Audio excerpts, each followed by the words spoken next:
न कर्तृत्वं न कर्माणि लोकस्य सृजति प्रभु न कर्मफलसंयोगं स्वभावस्तु प्रवर्तते।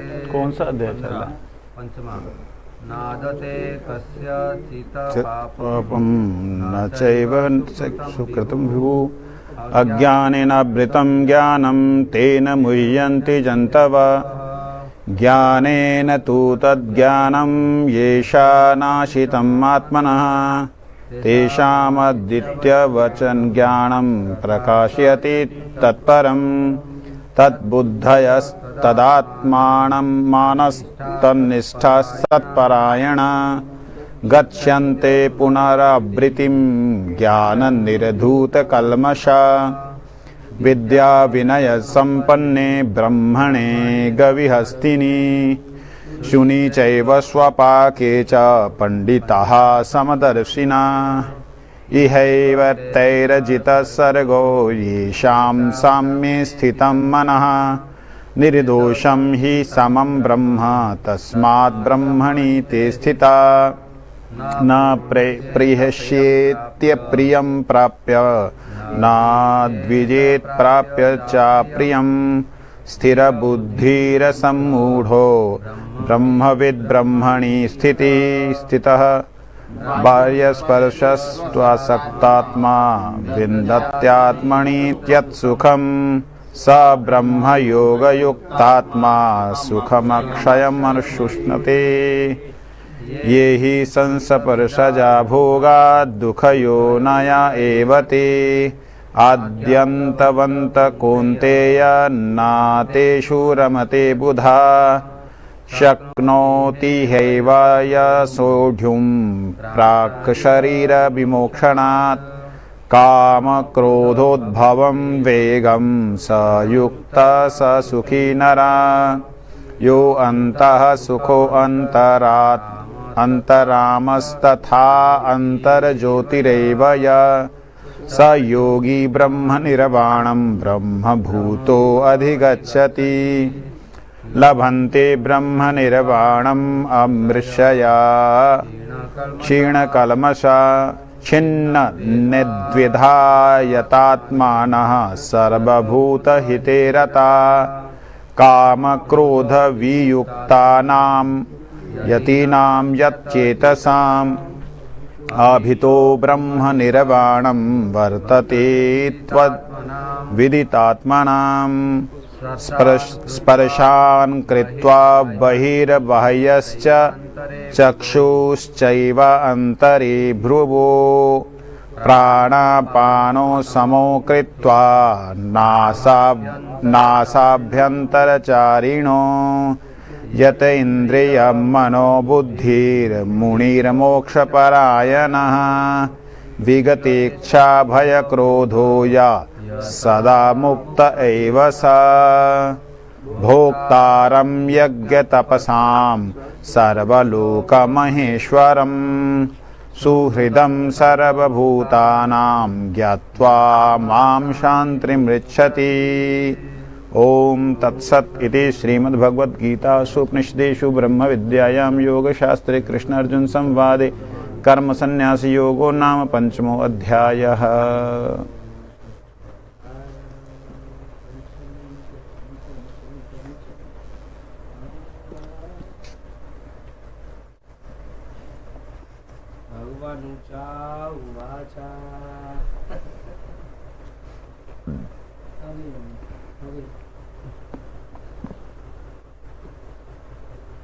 हम लोग यहाँ श्रवण कर रहे हैं ईशोपनिषद।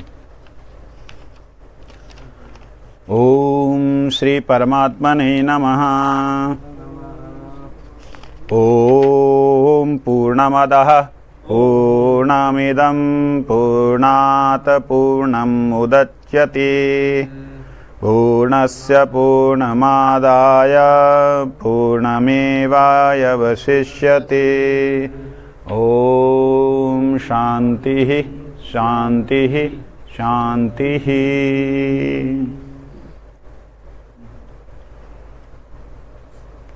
अन्यत् एव आहु संभवात् अन्याद् आहुर संभवात् इति शुश्रुमः धीराणां नस्त्य द्विचक्षिते चक्षिषे चक्षिरे विचक्षिरे विचक्षिरे। कह रहे हैं संभवात, इसको हमने कल पढ़ा था। हाँ, ये पढ़ लिया, ये हो गया था कि जो संभवात, जो ब्रह्म है, जो स्वयंभू है। स्वयंभू का मतलब जो जिसको किसी के द्वारा नहीं हुआ, किसी कारण से नहीं हुआ, जो स्वयं प्रकट है, स्वयं है तो है, तो उसे कहते हैं स्वयंभू। और असंभवात होता है जो नष्ट होने वाले हैं, जो हुए थे हमेशा लेकिन नहीं है, उनको किसी ने बनाया, स्वयंभू नहीं है। कहते हैं इन दोनों की जो गति है ये बिल्कुल अलग अलग है। जो उस ब्रह्म की उपासना करते, जो स्वयंभू है, जिसको किसी ने नहीं बनाया, उसकी उपासना करने वाले, जहां उस तरफ जाने वाले, उनकी गति, और जो देवी देवताओं की आराधना करते उनकी गति, दोनों में बड़ा जमीन आसमान का अंतर है। गीता में एक श्लोक है, पितृन जानती पितृव्रता यान्ति माम भूतानि जानती भूतेज्या।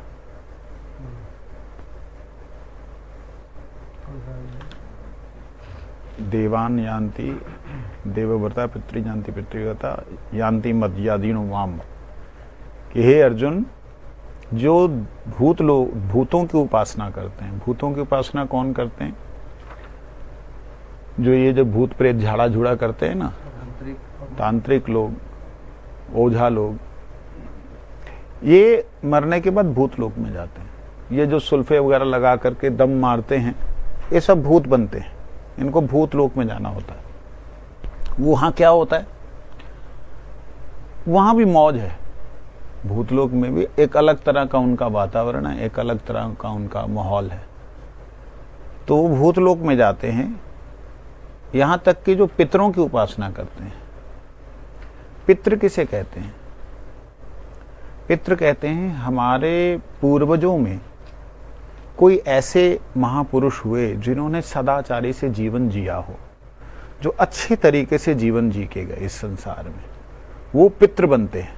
मतलब उनको एक ऐसा लोक मिलता है जहां वो जाकर के अपने उन लोकों में सुखों को भोगते हैं, क्योंकि इन्होंने संसार में अच्छे तरीके से जिए, तपस्या की, साधना की, लोगों को कष्ट नहीं दिया, झूठ नहीं बोला, इसलिए उन्हें स्वर्ग, एक तरह का स्वर्ग है पितृलोक।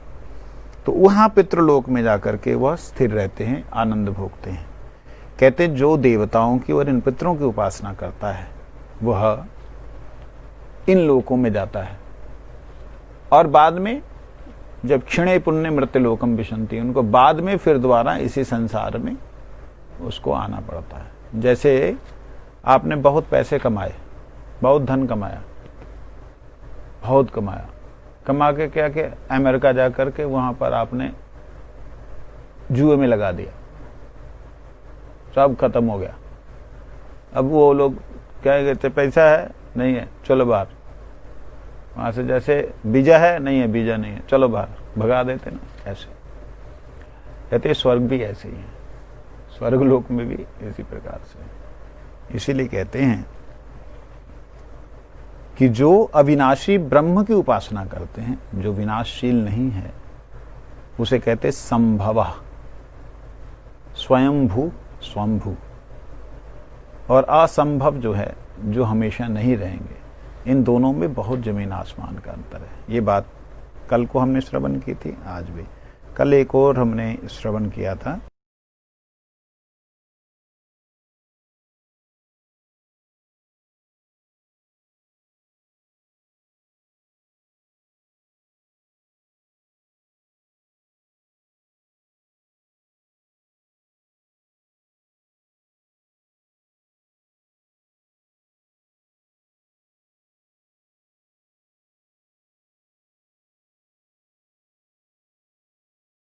कर्म है जो विनाशशील कर्म है, दिखने में वैसे ही कर्म कर रहा है जैसे खाना पीना सोना, ये तो सब शरीर के साथ खत्म हो जाने, है ना।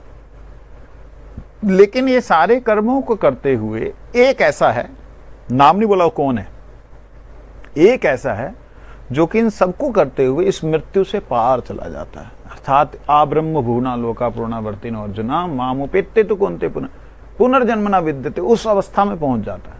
तो वो कौन से कर्म हैं? भगवान ने गीता जी में कहा, कहते तपस्विभ्यो अधिको योगी ज्ञानेभ्यो मतोधिका कर्मिभ्यश्च अधिको योगी तस्मात् योगी भव। अर्जुन तू योगी बन, योगी बन। कैसा योगी बन? तपस्विभ्यो अधिको योगी। तपस्वी जो है, जो चारों तरफ से आग जला करके, इस जेठ के महीने में चारों तरफ से आग जला करके, नीचे गरम तपती हुई बालू, ऊपर से सूरज, तपता हुआ सूरज, सवेरे जो है 7 बजे से शाम जो है 6-7 बजे तक लगातार बैठा रहता है, तपस्या करता है। ऐसे योगी को देख करके कौन यहाँ पे है जो उसके दर्शन के लिए नहीं जाएगा? सभी जाएंगे ना। बाप रे, इतना हम लोग को तो लू लगता है, चारों तरफ आग लगा के। मैंने दर्शन किया है गोकुल महावन में, एक वो तो 4 कोनों में लगाते हैं आग। हाँ, वो चारों तरफ ऐसे कंडे की लाइन लगा देते थे। हाँ, तो वो चारों तरफ आग लगा के वो बैठे रहते थे, एकदम पतला सूखा सा शरीर, एकदम कमर सीधी करके। उनको शायद महात्यागी बाबा बोलते थे हम लोग, वहाँ के लोग जो बोलते थे। ब्रजवासी तो अपना ही नाम देते हैं ना, वो उसका क्या नाम बाबा का पता भी नहीं लगता अंत में। तो उनके दर्शन के लिए मैं भी गया। जो 84 खंबा है ना, जहाँ पे नंद भवन है, उस नंबर के नंद भवन के पीछे रहते थे बाबा। भगवान कहते वो मुझे प्रिय है, ऐसा नहीं है कि वो प्रिय नहीं। तपस्विभ्यो अधिको योगी, उससे अधिक मुझे प्रिय है वो योगी है। कहते कौन सा योगी? ये भी तो योगी है। कहते ये तप योगी जो है हठ योगी है, हठ योगी, हट करके बैठा है। और एक है ज्ञानेभ्यो मतोधिका, ज्ञान योगी है, जो कहता है जो कुछ है सब कुछ कुछ भी नहीं है, जो कुछ है सब कुछ कुछ भी नहीं है, और जो दिख नहीं रहा वही सब कुछ है। मतलब आत्मा नहीं दिख रही, परमात्मा नहीं दिख रही, वही सब कुछ है, और जो दिख रहा है वो कुछ भी नहीं है। इसलिए मैं कोई भी कर्म मेरे लिए नहीं है, मैं कोई भी कर्म नहीं करूंगा। वो ना तो मांगने जाता है किसी से, ना उसको किसी को भोग लगाना, ना उसने किसी के गुण गाने। वो आत्मा राम है। क्या है? आत्मा राम मतलब अपनी आत्मा में रमण करने वाला। अपने आप में भी कोई रमण करता है?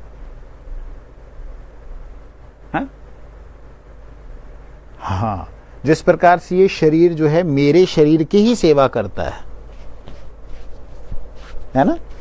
ये शरीर को मैं अपने शरीर की सेवा में जिस प्रकार से लगा करके सुखी होता हूं, ऐसे ही आत्मा जब बहिर्मुख मन और बहिर्मुख बुद्धि से अलग हो जाती है, मतलब जब उनका स्थान नहीं रहता है, जब वह दोनों वस्तुएं, ये सूक्ष्म शरीर और स्थूल शरीर जब नहीं रहते हैं, तब वह आत्मा में स्थित होता है व्यक्ति। कहां स्थित होता है? आत्मा में। वो लेकिन आत्मा में स्थित होने पर भी रमन नहीं कर पाता साधारण आदमी। तो साधारण आदमी भी आत्मा में कभी स्थित होता है? आत्मा में अकेला रहता है? ऐसी कोई अवस्था है?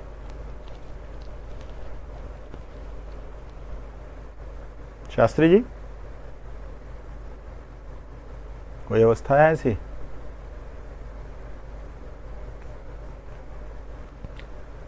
है?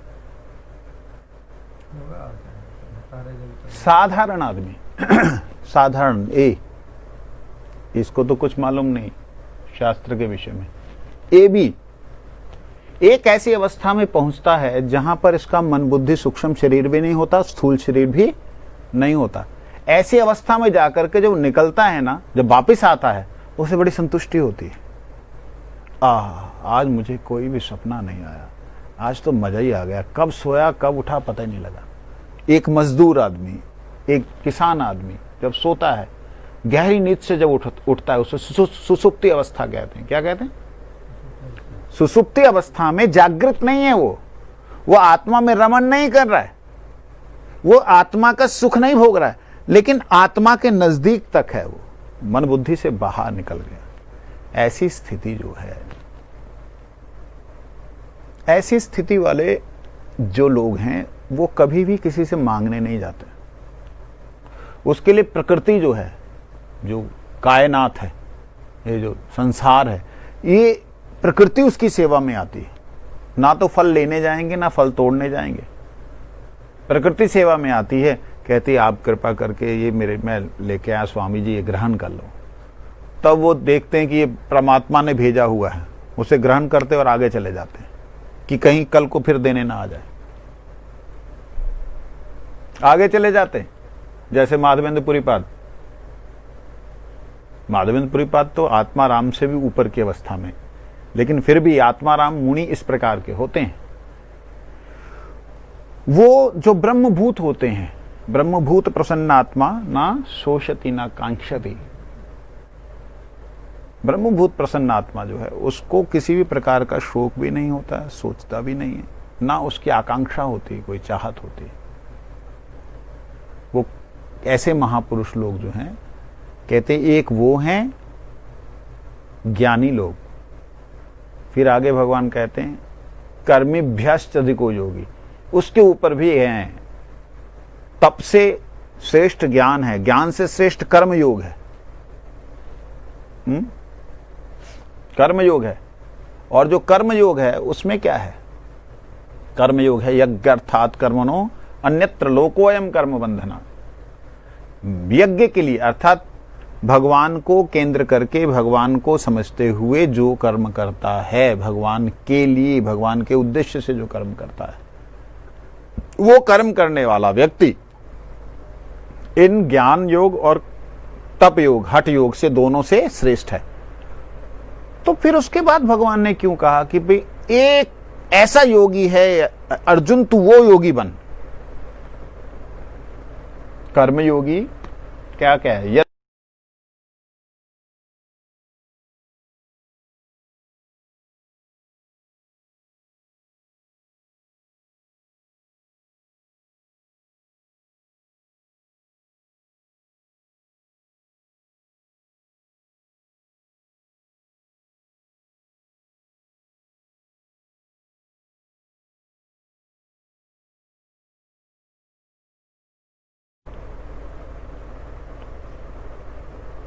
कर्मयोग जो है वो जो करता है, जो उसको चाहिए, जो भी क्रिया करता है, जैसा भी पूजा करता है, वो सारी की सारी पूजाओं को भगवान के क्या करता है? समर्पण करता है। भगवान कहते इससे भी श्रेष्ठ योगी अर्जुन, वो योगी बन। अब कौन सा योगी रह गया जी? कोई रह गया?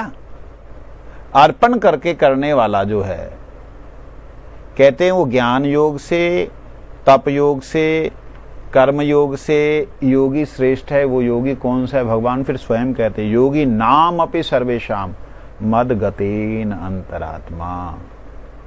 मेरे में जिसने अपनी आत्मा को समर्पित कर दिया। आगे श्रद्धावान भजते यो माम, श्रद्धावान भजते यो माम स में युक्त तमो मता। वो जो कर्म योगी है वो श्रद्धावान नहीं है। क्यों जी? श्रद्धावान नहीं तो समर्पण क्यों करेगा? समर्पण वो इसलिए करता है कि किसी भी कर्म का फल मुझे ना मिले, किसी भी कर्म का फल सुख और दुख से मैं निकल जाऊं।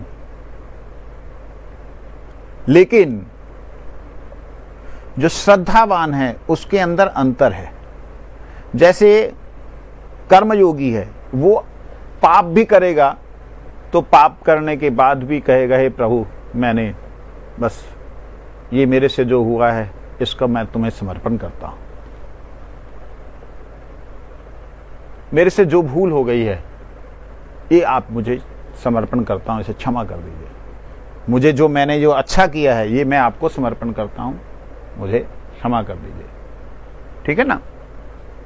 ये है कर्मयोगी। और भक्त, श्रद्धावान जो है वो है भक्त। श्रद्धावान और इसके अंदर अंतर क्या है? श्रद्धावान कहता है निज कर्म गुण दोषे जे जे जन्म पाई, हे नाथ मेरे किसी भी कर्म फल का आप क्षमा मत कीजिए। आपके विधान के अनुसार जो जो कर्म का फल के अनुसार जिस जिस जन्म में जाना पाए मैं जाने को तैयार हूं। निज कर्म गुण दोषे जे जे जन्म पाई, जन्मे जन्मे ये न तब नाम गुण गाई। मैं आपके नामों के गुणों को गाना चाहता हूं, मुझे कोई लेना देना नहीं है। और उसके द्वारा कभी भी कोई भी ऐसा कर्म नहीं करता हो, कोई भी ऐसा कर्म नहीं होता कि जो गलत हो, और अगर वो गलत होता है तो उसका वो पूर्ण पश्चाताप करते हुए निवेदन करता है कि मेरे को इसका फल प्रदान करें। ये है श्रद्धावान। ठीक है ना? तो श्रद्धावान जो है वो भजन करता है। वो भगवान, भजन का मतलब भज धातु सेवायाम, जिसकी हम सेवा करते हैं उनकी संतुष्टि उत्पन्न करता है। तो भगवान की सेवा करते हुए भगवान को संतुष्ट करता है। जो भगवान को संतुष्ट करने वाला है वह जाके भिक्षा भी करेगा, भीख भी मांगेगा। क्या है ना वो, मांगू नहीं मर जाऊं अपने तन के काज, परमार्थ के मोहे ना आवत लाज, परमार्थ के कारण मोहे ना आवत लाज। मुझको भगवान के लिए मांगने में कोई भी शर्म नहीं। कहते भगवान को जरूरत है क्या मांगने की? भगवान को जरूरत है कि तू उनको मांग मांग के लाता है? कहते तुम्हें नहीं लग रहा है ना जरूर, तुम मत मांगो, मुझे लगता है उसे जरूरत है। तो ये भक्त की श्रद्धा है, भक्त का भाव है।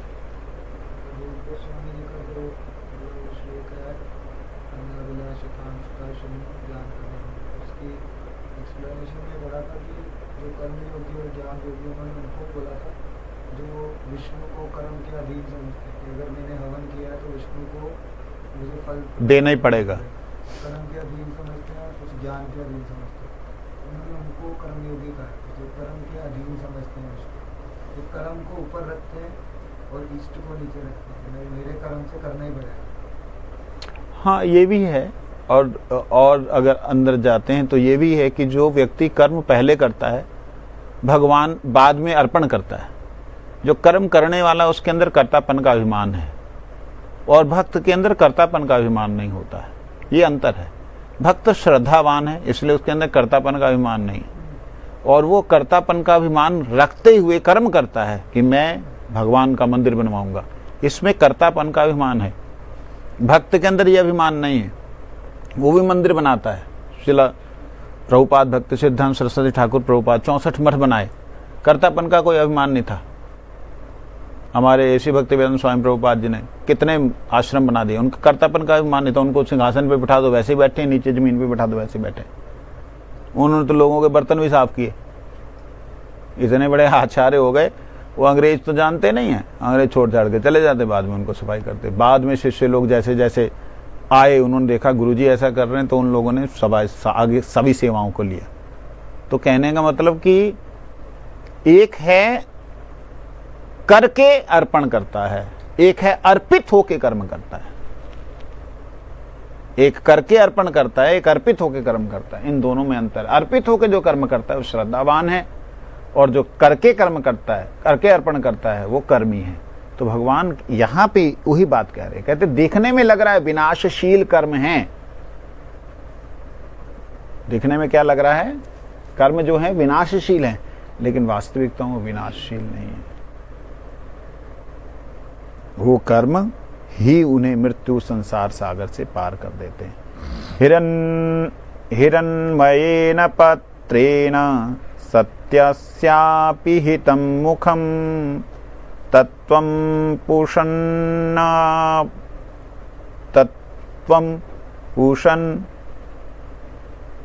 न पावृणु सत्यधर्माय दृश्यते दृष्टये पूषण।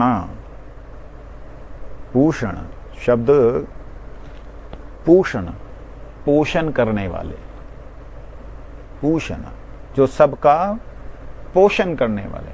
पोषण और पालन में क्या अंतर होता है? पालन पोषण होता है ना, पोषण और पालन में क्या अंतर है? पालन मतलब होता है उसको हर अवस्था में अपना अधीन समझते हुए, मेरा बालक है, वो है पालन। पोषण है उसको जो जो वस्तु की जिस जिस अवस्था में जरूरत है वो पोषित करना, उसको वो देना। अगर उसको विद्या के लिए पैसे की जरूरत है तो पैसा देना, ये भी पोषण है। और अगर थप्पड़ की जरूरत है तो थप्पड़ देना, ये भी पोषण है।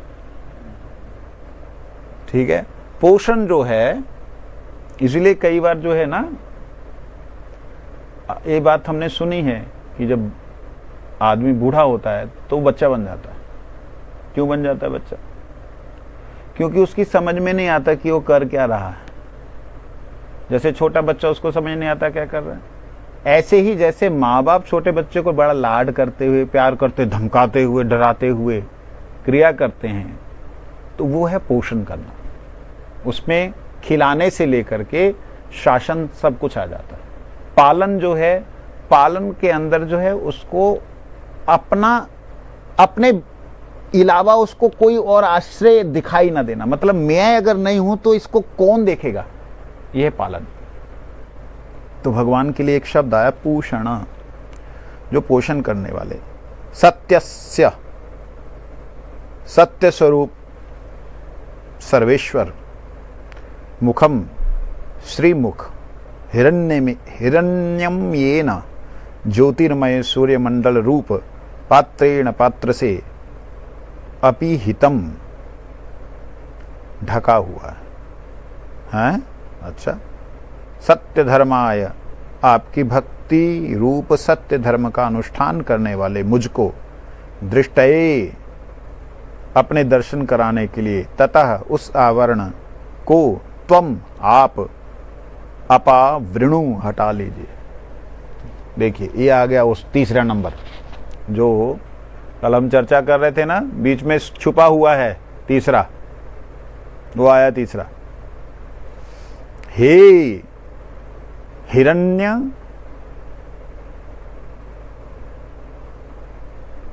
हिरण्मयेन, हे ज्योति स्वरूप अर्थात स्वर्ण की तरह चमकने वाले, सूर्य मंडल की तरह आपका जो दिव्य प्रभाव है, जो प्रकाश है, उसकी तरह आप का श्रीमुख ढका है। मतलब इतना तेज प्रकाश है कि आपके प्रकाश को चीर करके कोई अंदर जा नहीं पा रहा है। मैं भी उसी तरह से हे नाथ आपसे प्रार्थना करता हूं कि आप अपने उस श्रीमुख को, ये जो ज्योति रूपी पात्र के द्वारा जो आपने ढका हुआ, ज्योति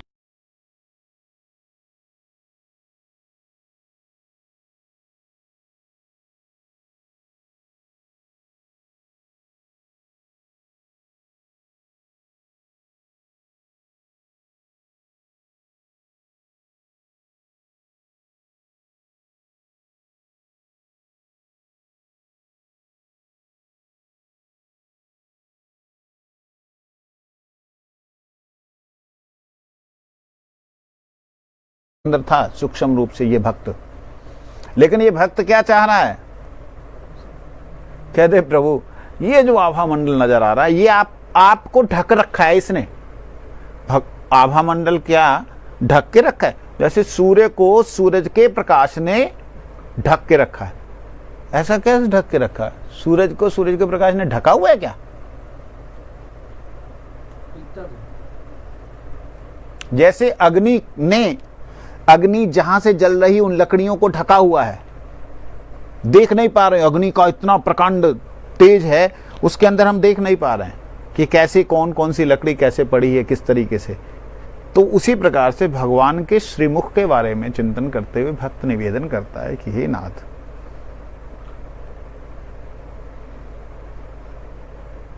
मैं आपके सत्य धर्म को पालन करने वाला। सत्य धर्म क्या है? असत्य धर्म भी है। अगर सत्य धर्म की बात हुई है तो असत्य धर्म भी होगा। धर्म असत्य भी होता है। असत्य धर्म वो है जो शरीर से, मन से संबंधित है। मनोधर्म, शरीर के धर्म सब असत्य हैं। यहां तक भी वो धर्म जो आपसे बाहर ले जाए वो भी असत्य है। उदाहरण के लिए ज्योति तक जो रहने वाले जो स्वरूप है, आपके प्रकाश तक रहने वाले जो हैं, वो भी आप तक नहीं पहुंचते, क्योंकि वो ज्ञानम ब्रह्म, ज्ञानम ब्रह्म, आनंदम ब्रह्म, चिदानंदम ब्रह्म। वहां सच्चिदानंदम ब्रह्म, सत ब्रह्म नहीं आता कभी। वहां चिदानंद रूपम शिवोहम, मैं मंगल स्वरूप हूं, चिदानंद रूप हूं, लेकिन वहां पर सत शब्द नहीं प्रयोग होता है। सत शब्द का प्रयोग वहां हो रहा है, कुछ बात, सत शब्द का प्रयोग वहां हो रहा है जहां उनका स्वरूप है। सत का मतलब स्वरूप, चिद का मतलब स्वरूप नहीं, आनंद का मतलब अनुभूति। तो यहां पे सत्य धर्म आय की बात की है। मैं आपके उस सत्य स्वरूप के धर्म के अनुसार चलने वाला हूं, अर्थात आपके स्वरूप को प्राप्त करने के लिए जो साधन है, उस साधन को मैंने प्राप्त किया है, उस साधन पे मैं चल रहा हूं, उस धर्म पे अर्थात उस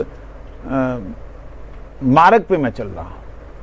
तो हे नाथ, दृष्टेय, आप कृपा करके दर्शन कराने के लिए अपने मुखमंडल का, ततः त्वम, आप उस आवरण को अपावृणु, हटा लीजिए। ये बात कही।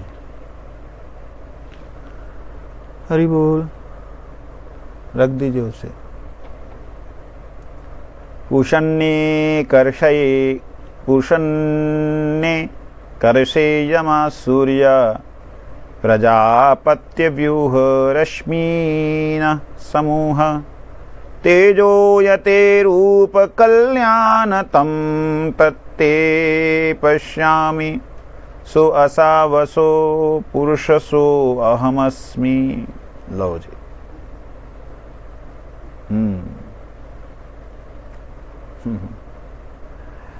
ऊपर कैसी प्रार्थना चल रही है कि आप अपने स्वरूप का दर्शन कराइए, और नीचे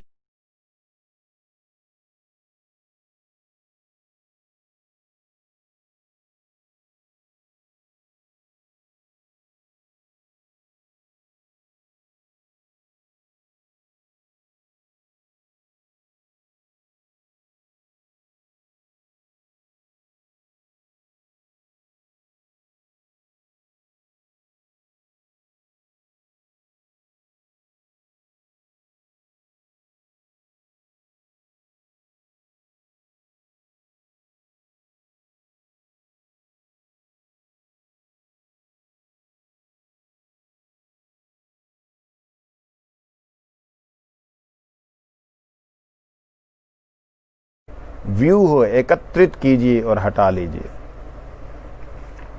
तेज, इस तेज को समूह समेट लीजिए या अपने तेज में मिला लीजिए। यत यो, ते आपका, कल्याणतमम, अतिशय कल्याणमय, रूपम, दिव्य रूप स्वरूप है, ततः अर्थात उस ते आपके स्वरूप को, पश्यामि, मैं आपकी कृपा से ध्यान के द्वारा देख रहा हूं।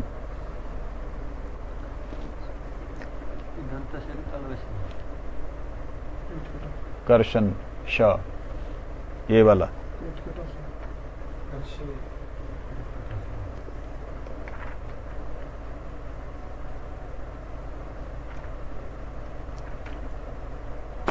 आपकी कृपा से, आप ध्यान के द्वारा देख रहा हूं। यह असो वह सूर्य का आत्मा है, असो वह पुरुष, परम पुरुष, अहम, मैं, स अस्मि, वही हूं। यहां पे देखिए, व्याख्या पूर्ण रूप से यहां पे श्लोक के अनुसार अलग हो रही है और वैसे अलग हो रही है।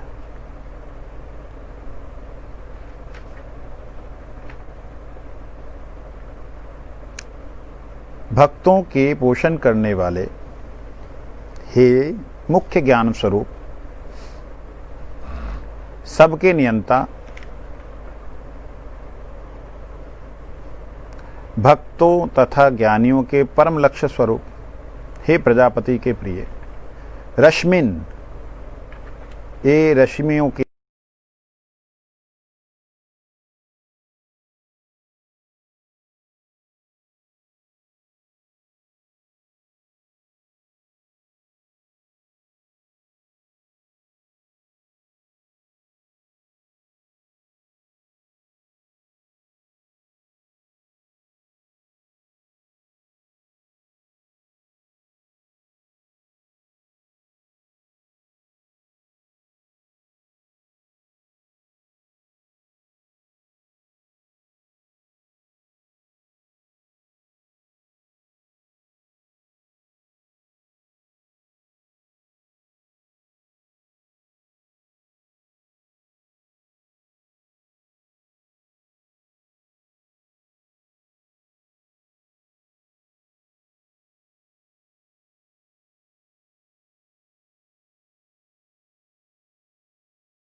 समझाना पड़ेगा वो क्या कह रहे हैं और व्याख्या में हम क्या समझ रहे हैं, ये इसमें बड़ा अंतर आ जाता है। वो कह रहे हैं तेजो यत्ते रूपम, आपका जो तेज स्वरूप है, कल्याणतमम, वो कल्याण स्वरूप अर्थात शिव स्वरूप है, ठीक है। तत्व पश्यामी, उसको मैं आपकी कृपा से देख रहा हूं। यो असावसो, जो जैसा है वैसा, पुरुषः सो अस्मि, वो मैं ही हूं, अर्थात मैं जो ज्योत स्वरूप हूं, जो मैं प्रकाशमय हूं, जो मैं चित स्वरूप हूं, उसको मैं जब देख पाऊंगा तब ऐसे ही दिखाई देगा। मैंने एक बार इस बात को शायद बोला था, आप लोगों को याद हो तो। मैं तो आज ही सुन के आया, बोल रहे वेद किसी पुरुष ने नहीं लिखे हैं, वेद किसी मनुष्य की रचना नहीं। तो मनुष्य, ऋषि लोग मनुष्य हैं? ऋषि नहीं, भगवान है। भगवान ने गीता में कहा, वेदांत कृत वेद विदैव चाहम, मैंने वेदांत लिखा है, कृत कर्ता, मैं लिखने वाला हूं। इसका मतलब क्या होता है? मतलब क्या ऋषि ने नहीं लिखे होता? ऐसा नहीं है। जैसे वृंदावन दास ठाकुर जी प्रार्थना कर रहे हैं कि मैं भैया दिख रहा हूँ, खाली कलम चलाने वाले हो तो चैतन्य महापुरुष स्वयं है। यही बात है।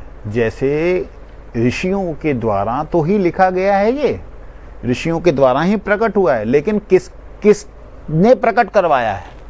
जो तो ब्रह्मा जी से प्रकट हुए ना 4 वेद, ऋषियों ने कैसे लिखे? वो वेद तो भगवान ने ब्रह्मा जी के द्वारा प्रकट कराए हैं। देखिए, प्रणव जो है ओम, इस ओम का उच्चारण करते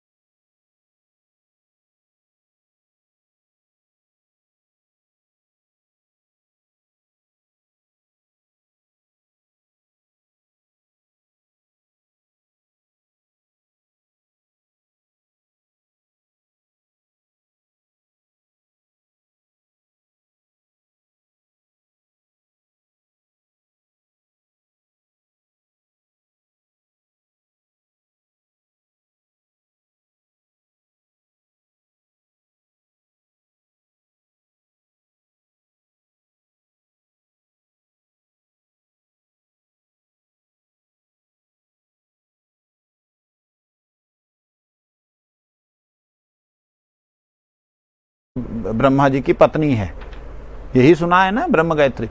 वास्तविकता में ब्रह्म गायत्री जो है ब्राह्मण की शक्ति है, वो प्रणव से प्रकट हुई। वो प्रकट हुई, प्रकट का मतलब पहले है,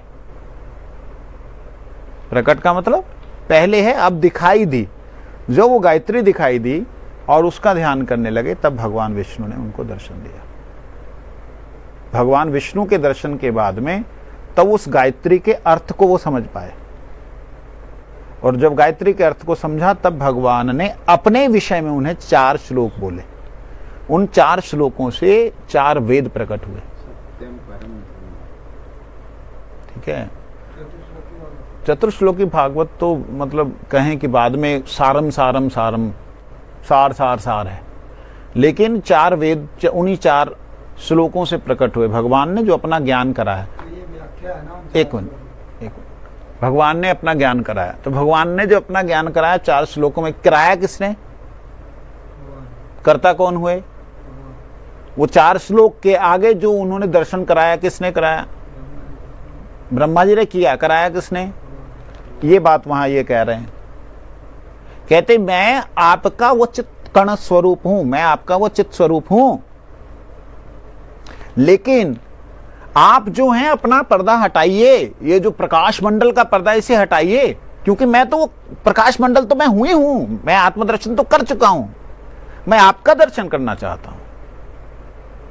यहां व्याख्या में जो आ रहा है वो गड़बड़ हो रही है।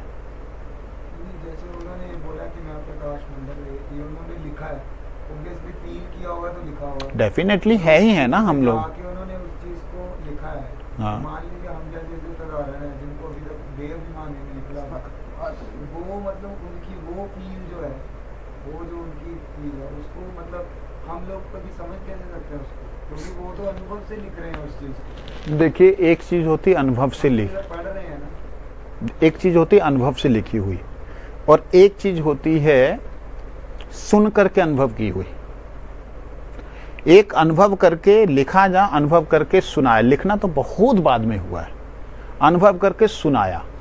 ठीक है, श्रम सब श्रोत्रिय थे, श्रुतिधर थे, तो देख करके उन्होंने बोला, जिसको बोला उसने धारण कर लिया, श्रुतिधर थे।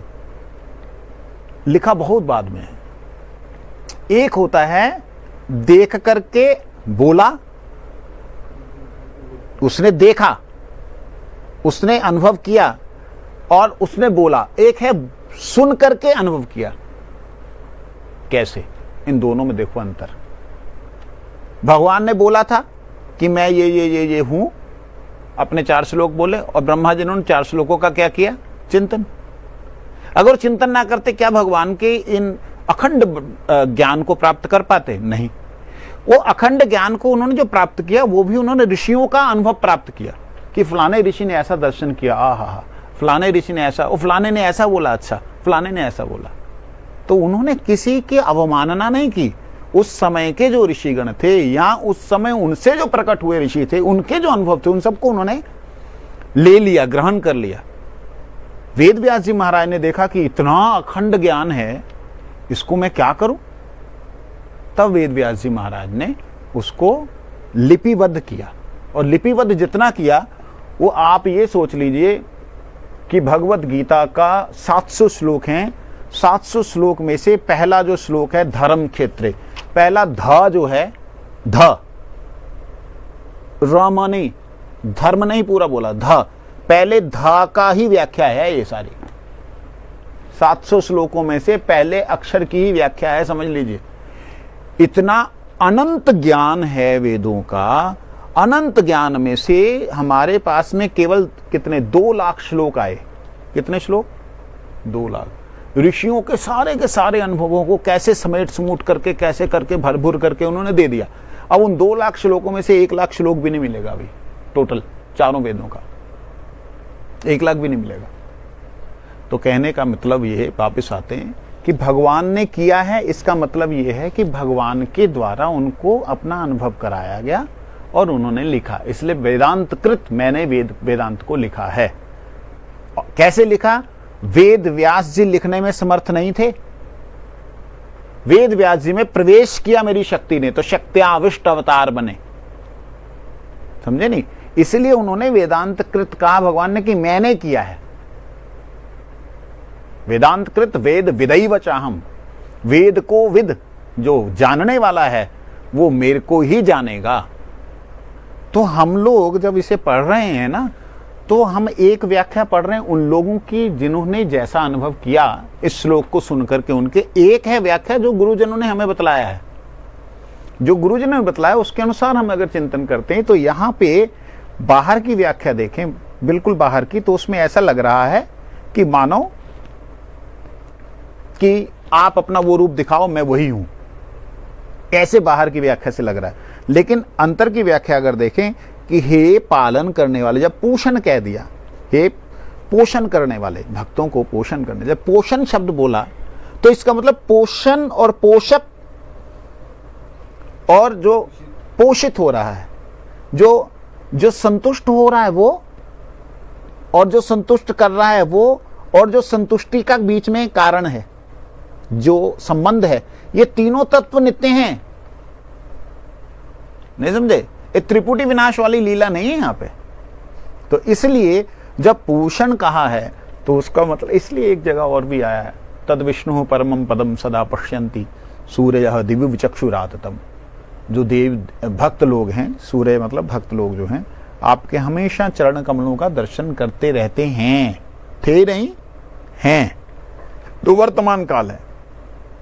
तो कहते कि भाई अभी तेरे को तो दर्शन हो रहा है, तुम्हें तो दर्शन हो रहा है। क्या दर्शन हो रहा है? कहते मुझे जो दर्शन हो रहा है अखंड प्रकाश का, अखंड मलनकाकारम व्याप्तम येन चराचरम, ये जो मुझे दर्शन हो रहा है, कहते ये मैं ही हूं।